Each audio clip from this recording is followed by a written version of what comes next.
ರಾಜ್ಯದಲ್ಲಿ ಗೊಬ್ಬರ ಗಲಾಟೆ ನಿಲ್ಲೋ ಲಕ್ಷಣ ಕಾಣ್ತಾ ಇಲ್ಲ. ರಾತ್ರಿ ಹಗಲು ಗೊಬ್ಬರದ ಸೊಸೈಟಿಗಳ ಮುಂದೆ ಕ್ಯೂ ನಿಂತರೂ ಕೂಡ ಅನ್ನದಾತರಿಗೆ ಬೇಕಾದ ಪ್ರಮಾಣದಲ್ಲಿ ಗೊಬ್ಬರ ಸಿಗ್ತಾ ಇಲ್ಲ.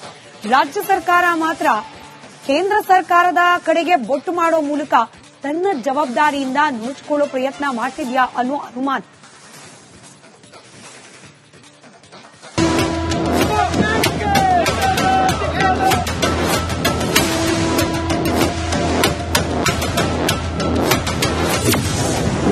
ಗೊಬ್ಬರಕ್ಕಾಗಿ ಅನ್ನದಾತರ ಜಾಗರಣೆ, ರೈತರ ಪರ ಕೇಸರಿ ಪಡೆ ಪ್ರತಿಭಟನೆ.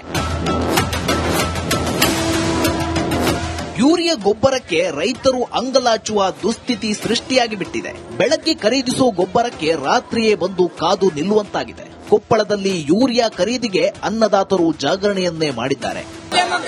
ರಾತ್ರಿ 4ನೇ ಭಾಗ ಮಂದಿಗೆ ಆಗಿಲ್ಲ, 12ನೇ ಭಾಗ ಮಂದಿ ಗೊಬ್ಬರ ಇಲ್ಲ. ಕೊಪ್ಪಳದ ಮುದ್ದಾಬಳ್ಳಿ ಗ್ರಾಮದಲ್ಲಿ ಗೊಬ್ಬರಕ್ಕೆ ಅಣ್ಣ ತಮ್ಮರಿಬ್ರು ಸರ್ಕಸ್ ಮಾಡಿದ್ರು. ಎತ್ತಿನ ಬಂಡಿಗೆ ಹೆಗಲು ಕೊಟ್ಟು 500 ಕೆಜಿ ಗೊಬ್ಬರ ಎಳೆದೊಯ್ದಿದ್ದಾರೆ. ರೈತ ಪ್ರಕಾಶ್ ಮತ್ತು ಬಸವರಾಜ್ ಸಾಹಸ ಸಖತ್ ಸುದ್ದಿಯಾಗುತ್ತಿದೆ. 5 ಆಧಾರ್ ಕಾರ್ಡ್ ಮೂಲಕ 10 ಮೂಟೆ ಗೊಬ್ಬರ ತಂದಿದ್ದಾರೆ.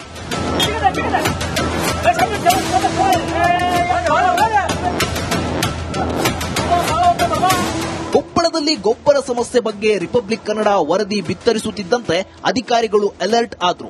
ನಮ್ಮ ವರದಿ ಬೆನ್ನಲ್ಲೇ ಜಿಲ್ಲೆಗೆ ರೈಲಿನಲ್ಲಿ 431 ಟನ್ ಯೂರಿಯಾ ಗೊಬ್ಬರ, 854 ಕಾಂಪ್ಲೆಕ್ಸ್ ಗೊಬ್ಬರದ ಮೂಟೆಗಳು ಬಂದವು. ಆರ್ಸಿಎಫ್ನಿಂದ ಕೊಪ್ಪಳಕ್ಕೆ ಆಗಮಿಸಿದ್ದು ಎಲ್ಲಾ ಸೊಸೈಟಿಗಳಿಗೆ ರವಾನಿಸಲಾಯಿತು.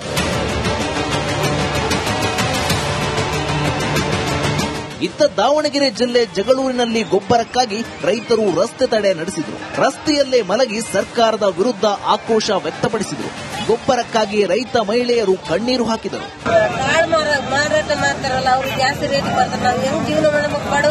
ಈ ಮಧ್ಯೆ ರೈತರಿಗೆ ಗೊಬ್ಬರ ಪೂರೈಸುವಂತೆ ಬಿಜೆಪಿ ಪ್ರತಿಭಟನೆಗೆ ಇಳಿದಿತ್ತು. ತುಮಕೂರಿನಲ್ಲಿ ಕಾಲ್ನಡಿಗೆ ಜಾಥಾ ನಡೆಸಿತು. ಈ ವೇಳೆ ಸರ್ಕಾರದ ವಿರುದ್ಧ ಸಿಡಿದ ವಿಜೇಂದ್ರ ಕೇಂದ್ರದ ಮೇಲೆ ಗೂಬೆ ಕೂರಿಸುವುದನ್ನ ಬಿಡಲಿ ಎಂದರು. ಇತ್ತ ಕೊಪ್ಪಳದಲ್ಲಿ ಮಾತನಾಡಿದ ಸಚಿವ ಶಿವರಾಜ್ ತಂಗಡಗಿ ಬಿಜೆಪಿಗೆ ಪ್ರತಿಭಟನೆ ನಡೆಸುವ ಯಾವ ನೈತಿಕತೆ ಇದೆ ಅಂತ ಪ್ರಶ್ನೆ ಮಾಡಿದ್ರು. ಕೇಂದ್ರ ಸರ್ಕಾರದಿಂದ ನಮ್ಮ ರಾಜ್ಯದ ಕೋರಿಕೆಗಿಂತಲೂ ಹೆಚ್ಚು ರಸಗೊಬ್ಬರ ಬಂದಿರತಕ್ಕಂಥ ಸಂದರ್ಭದಲ್ಲಿ ಸರಿಯಾದ ರೀತಿಯಲ್ಲಿ ಜಿಲ್ಲಾ ಕೇಂದ್ರಗಳಿಗೆ ಕಳಿಸ್ಕೊಡದೇನೆ ಇವತ್ತು ಕಾಳಸಂತೆಯಲ್ಲಿ ಮಾರ್ತಕ್ಕಂಥ ಪರಿಸ್ಥಿತಿ ನಿರ್ಮಾಣ ಆಗಿದೆ ಅಂತ ಹೇಳಿದ್ರೆ ಯಾರು ಹೊಣೆಗಾರರು? ಮಾನ್ಯ ಕೃಷಿ ಸಚಿವರೇ ಹೊಣೆಗಾರರು. ಈಗ ಕೇಂದ್ರ ಸರ್ಕಾರಕ್ಕೆ ಕೃಷಿ ಸಚಿವರಿಗೆ ಪತ್ರ ಬರೆದು ಇವತ್ತು ಕೇಂದ್ರ ಸರ್ಕಾರ ಮೇಲೆ ಗೂಬೆ ಕೂರಿಸತಕ್ಕಂಥ ಕಪಟ ನಾಟಕವನ್ನು ಇವತ್ತು ರಾಜ್ಯದ ಮುಖ್ಯಮಂತ್ರಿಗಳು ಕೃಷಿ ಸಚಿವರು ಏನ್ ಮಾಡ್ತಾ ಇದ್ದಾರೆ, ಇದು ಅಕ್ಷಮ್ಯ ಅಪರಾಧ.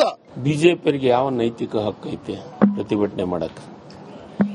ಇವ್ರಿಗೆಲ್ಲರಿಗೂ ಪ್ರತಿಭಟನೆ ಮಾಡೋದು ಬಿಟ್ಟು ಡೆಲ್ಲಿ ಫ್ಲೈಟ್ ಆಗ್ತದೆ. ಡೆಲ್ಲಿಗೆ ಹೋಗಿ ಕಳಿಸಿ ಪ್ರಧಾನಿಗಳ ಮಂತ್ರಿ ಮುಂದೆ ಕುಂದಿರ್ಲಿ, ಪ್ರಧಾನಮಂತ್ರಿ ಮುಂದೆ.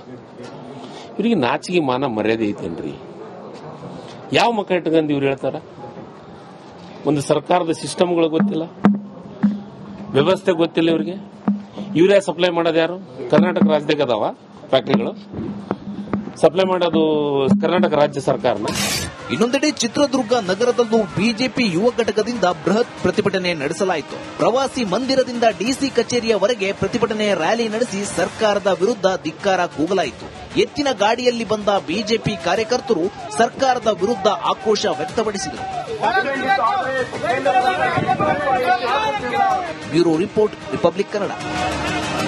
ರಾಜ್ಯದಲ್ಲಿ ಗೊಬ್ಬರ ಗಲಾಟೆ ನಿಲ್ಲೋ ಲಕ್ಷಣ ಕಾಣ್ತಾ ಇಲ್ಲ. ರಾತ್ರಿ ಹಗಲು ಗೊಬ್ಬರದ ಸೊಸೈಟಿಗಳ ಮುಂದೆ ಕ್ಯೂ ನಿಂತರೂ ಕೂಡ ಅನ್ನದಾತರಿಗೆ ಬೇಕಾದ ಪ್ರಮಾಣದಲ್ಲಿ ಗೊಬ್ಬರ ಸಿಗ್ತಾ ಇಲ್ಲ. ರಾಜ್ಯ ಸರ್ಕಾರ ಮಾತ್ರ ಕೇಂದ್ರ ಸರ್ಕಾರದ ಕಡೆಗೆ ಬೊಟ್ಟು ಮಾಡೋ ಮೂಲಕ ತನ್ನ ಜವಾಬ್ದಾರಿಯಿಂದ ನುಣುಚಿಕೊಳ್ಳೋ ಪ್ರಯತ್ನ ಮಾಡ್ತಿದ್ಯಾ ಅನ್ನೋ ಅನುಮಾನ.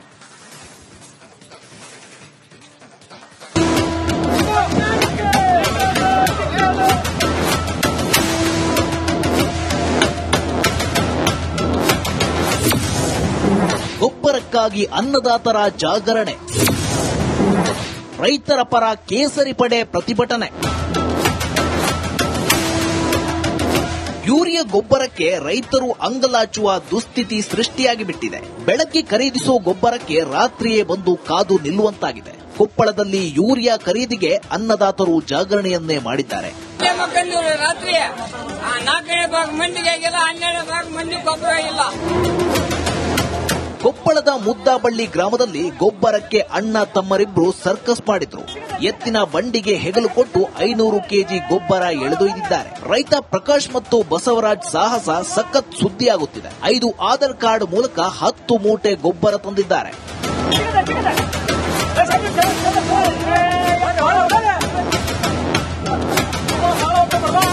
ಕೊಪ್ಪಳದಲ್ಲಿ ಗೊಬ್ಬರ ಸಮಸ್ಯೆ ಬಗ್ಗೆ ರಿಪಬ್ಲಿಕ್ ಕನ್ನಡ ವರದಿ ಬಿತ್ತರಿಸುತ್ತಿದ್ದಂತೆ ಅಧಿಕಾರಿಗಳು ಅಲರ್ಟ್ ಆದ್ರು. ನಮ್ಮ ವರದಿ ಬೆನ್ನಲ್ಲೇ ಜಿಲ್ಲೆಗೆ ರೈಲಿನಲ್ಲಿ 431 ಟನ್ ಯೂರಿಯಾ ಗೊಬ್ಬರ, 854 ಕಾಂಪ್ಲೆಕ್ಸ್ ಗೊಬ್ಬರದ ಮೂಟೆಗಳು ಬಂದವು. ಆರ್ಸಿಎಫ್ನಿಂದ ಕೊಪ್ಪಳಕ್ಕೆ ಆಗಮಿಸಿದ್ದು ಎಲ್ಲಾ ಸೊಸೈಟಿಗಳಿಗೆ ರವಾನಿಸಲಾಯಿತು.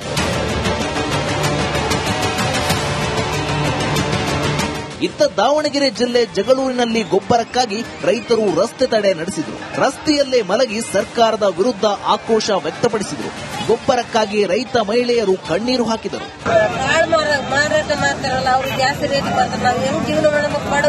ಈ ಮಧ್ಯೆ ರೈತರಿಗೆ ಗೊಬ್ಬರ ಪೂರೈಸುವಂತೆ ಬಿಜೆಪಿ ಪ್ರತಿಭಟನೆಗೆ ಇಳಿದಿತ್ತು. ತುಮಕೂರಿನಲ್ಲಿ ಕಾಲ್ನಡಿಗೆ ಜಾಥಾ ನಡೆಸಿತು. ಈ ವೇಳೆ ಸರ್ಕಾರದ ವಿರುದ್ಧ ಸಿಡಿದ ವಿಜೇಂದ್ರ ಕೇಂದ್ರದ ಮೇಲೆ ಗೂಬೆ ಕೂರಿಸುವುದನ್ನ ಬಿಡಲಿ ಎಂದರು. ಇತ್ತ ಕೊಪ್ಪಳದಲ್ಲಿ ಮಾತನಾಡಿದ ಸಚಿವ ಶಿವರಾಜ್ ತಂಗಡಗಿ ಬಿಜೆಪಿಗೆ ಪ್ರತಿಭಟನೆ ನಡೆಸುವ ಯಾವ ನೈತಿಕತೆ ಇದೆ ಅಂತ ಪ್ರಶ್ನೆ ಮಾಡಿದ್ರು. ಕೇಂದ್ರ ಸರ್ಕಾರದಿಂದ ನಮ್ಮ ರಾಜ್ಯದ ಕೋರಿಕೆಗಿಂತಲೂ ಹೆಚ್ಚು ರಸಗೊಬ್ಬರ ಬಂದಿರತಕ್ಕಂಥ ಸಂದರ್ಭದಲ್ಲಿ ಸರಿಯಾದ ರೀತಿಯಲ್ಲಿ ಜಿಲ್ಲಾ ಕೇಂದ್ರಗಳಿಗೆ ಕಳಿಸ್ಕೊಡ್ದೇನೆ ಇವತ್ತು ಕಾಳಸಂತೆಯಲ್ಲಿ ಮಾರ್ತಕ್ಕಂಥ ಪರಿಸ್ಥಿತಿ ನಿರ್ಮಾಣ ಆಗಿದೆ ಅಂತ ಹೇಳಿದ್ರಕ್ಕೆ ಯಾರು ಹೊಣೆಗಾರರು? ಮಾನ್ಯ ಕೃಷಿ ಸಚಿವರೇ ಹೊಣೆಗಾರರು. ಈಗ ಕೇಂದ್ರ ಸರ್ಕಾರಕ್ಕೆ ಕೃಷಿ ಸಚಿವರಿಗೆ ಪತ್ರ ಬರೆದು ಇವತ್ತು ಕೇಂದ್ರ ಸರ್ಕಾರ ಮೇಲೆ ಗೂಬೆ ಕೂರಿಸ್ತಕ್ಕಂಥ ಕಪಟ ನಾಟಕವನ್ನು ಇವತ್ತು ರಾಜ್ಯದ ಮುಖ್ಯಮಂತ್ರಿಗಳು ಕೃಷಿ ಸಚಿವರು ಏನ್ ಮಾಡ್ತಾ ಇದ್ದಾರೆ, ಇದು ಅಕ್ಷಮ್ಯ ಅಪರಾಧ. ಬಿಜೆಪಿಯವರಿಗೆ ಯಾವ ನೈತಿಕ ಹಕ್ಕು ಐತೆ ಪ್ರತಿಭಟನೆ ಮಾಡಕ್ಕೆ? ಇವ್ರಿಗೆಲ್ಲರಿಗೂ ಪ್ರತಿಭಟನೆ ಮಾಡೋದು ಬಿಟ್ಟು ಡೆಲ್ಲಿ ಫ್ಲೈಟ್ ಹತ್ತಿ ಡೆಲ್ಲಿಗೆ ಹೋಗಿ ಕಳಿಸಿ ಪ್ರಧಾನಿಗಳ ಮಂತ್ರಿ ಮುಂದೆ ಕುಂದಿರ್ಲಿ, ಪ್ರಧಾನಮಂತ್ರಿ ಮುಂದೆ. ಇವರಿಗೆ ನಾಚಿಗೆ ಮಾನ ಮರ್ಯಾದೆ ಐತೇನ್ರಿ? ಯಾವ ಮಕ್ಕ ಇಟ್ಕೊಂಡು ಇವ್ರು ಹೇಳ್ತಾರ?